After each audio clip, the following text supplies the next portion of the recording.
Wish all the hashtags, likes, and tweets would find a way to get lost.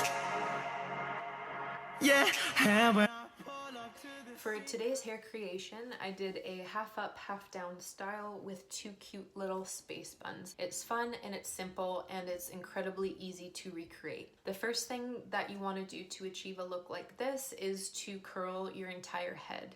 I did that using this curling iron. It has a short, stockier barrel, which is ideal for a short haircut with a lot of layers. One of the tricks that I use is not bringing the curls all the way up to the root. I just do it halfway, and that leaves the curls looking super piecey and messy and has a lot of texture to it. The hairspray that I use religiously is my Marc Anthony Dream Big Volume hairspray with microfiber bonding technology. This hairspray is incredible. It not only smells good, but as soon as you saturate the hair with this product, it is still so flexible that you can run a brush through it, you can comb your fingers through it, add some pieces, take some pieces away, and it won't do a thing to the style.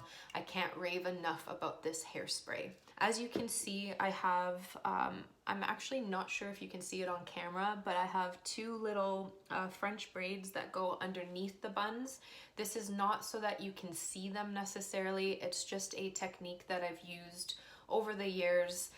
It helps with fine hair to add some volume and some texture. It does definitely make the buns look a lot thicker and fuller. It's one of my absolute favorite tips for a hairstyle like this. So once I'm done putting the French braids in, I will secure it with elastic bands, and then I'll go ahead, take my teasing comb and tease the hair.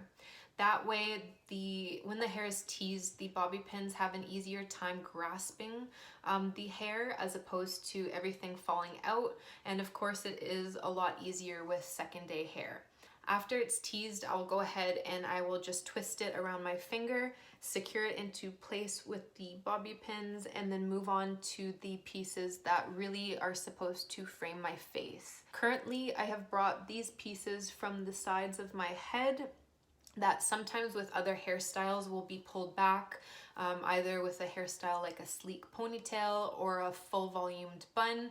It really just depends on your mood and what you want the hair to look like for the day.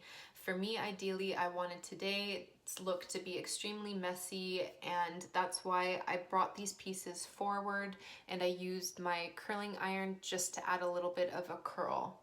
I do cut my own bangs and I do trim my own hair, so this part of the process was really easy. I just took my hair cutting scissors and I cut a couple pieces that are shorter than the length of my hair. You can do this any way that you want. I will be posting a full-on tutorial to show exactly how I achieved today's look, and I'm hoping to do a lot more future videos with simple, cute, and easy hairstyles.